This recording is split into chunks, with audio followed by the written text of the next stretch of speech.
He generalizes endlessly and always in a fascist-like way.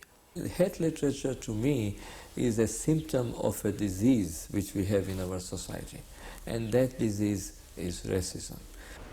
I think he's a real pussycat, actually. I know that if I were ever in a tight corner, I wouldn't think of a better person to have in that corner supporting me. I feel that the man really, probably some years ago in his childhood, was treated badly, and what he's done is he's passing on what happened to him onto somebody else. There's not many people around who can stir up this kind of a reaction, but Doug Collins can, and he's been doing it for decades. I intend to piss a lot of people off because a lot of people are silly asses. I am for civil rights. I'm certainly for sensible civil rights. But, you know, anyone who thinks that I want to go and shoot hippies or deny civil rights in any way is quite wrong.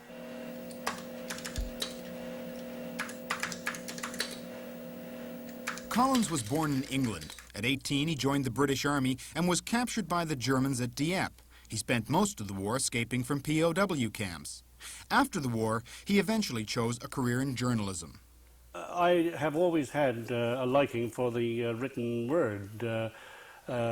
May sound a little silly now, but when I was a kid at school, I used to be quite good at English and related subjects. I have in the studio a guest very well known to all of you.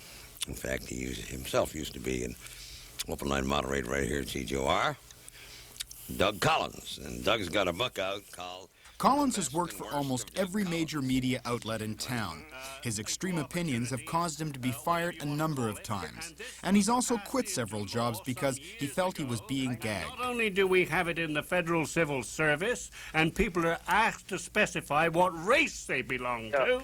Now, just a minute, shut up a minute, and I'll tell you what the score is. No, you're not. And people are asked to specify what race they belong to. And Doug Collins is an immigrant, and that's one of his favorite topics, immigration. He believes that Canada's immigration policies are biased against white people. You're saying that in the CBC there was an East Indian reporter and a Chinese reporter. No, I'm not suggesting they shouldn't be employed. But, you know, I suggest that they should be employed, and that they should be employed on merit, not on affirmative action principles. So there you are, sir. Collins says he's a champion of free speech.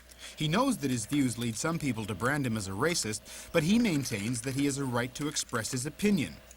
Others say Collins uses the facade of free speech to promote hatred towards minorities. The freedom of speech is not absolute. The freedom of speech is not the license to abuse. And he uses a vehicle which is not available to everyone. Aziz Kaki is the president of the Committee on Racial Injustice. For sure. He has his point of view, he's entitled to it. But when you try to insult, to demean, and to call people by names, and you use a language which can promote hatred, which can promote ill feeling, which can promote even violence, then you are harmful. I object to mass third world immigration into this country because I don't think it's going to do this country any good.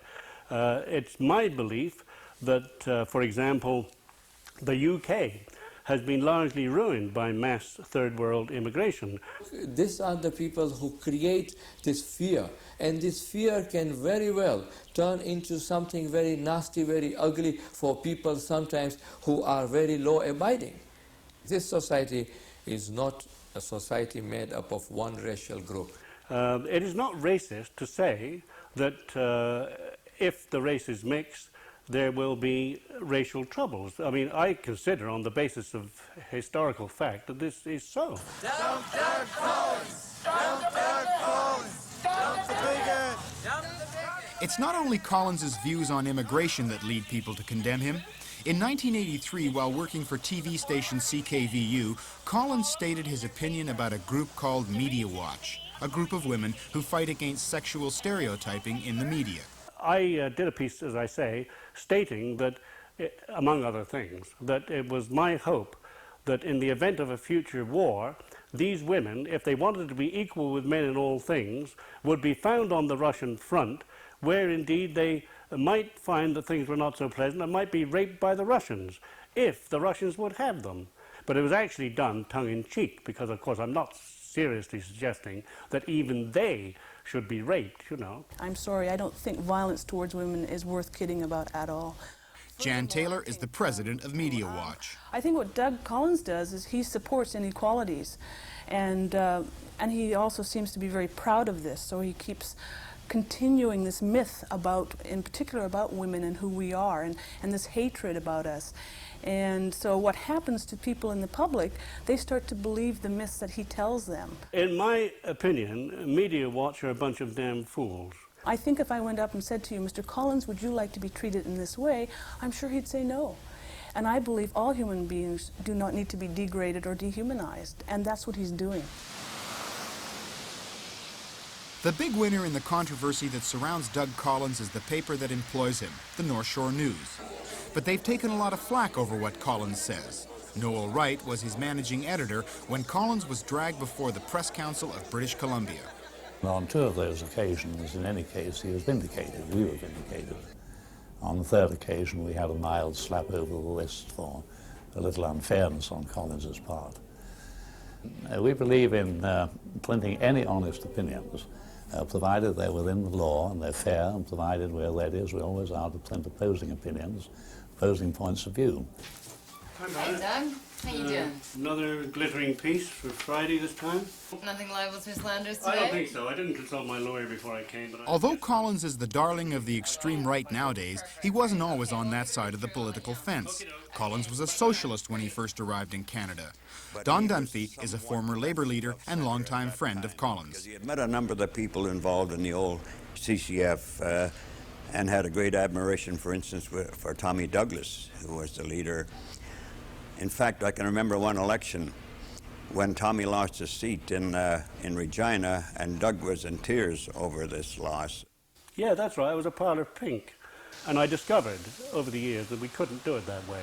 And so I became a Sunday afternoon conservative. I think the change was so gradual that it was hardly noticed until he ended up somewhere about 47 miles west of Attila-the-Hun. He views himself as a sort of a latter-day homemade Moses coming down from the mountaintop with all these tablets carved in stone. I could have spoken to you about Collins calls himself a conservative, but he doesn't support Brian Mulroney. Although he says the PCs are not far enough to the right, he saves most of his venom for the left, and he'll take any opportunity to go head-to-head with them. I never measured my life in success, you contemptible little newspaper writer. Ladies and gentlemen, Mr. Chairman, I can only say that I would rather be a contemptible little newspaper rat than I would be a communist hypocrite.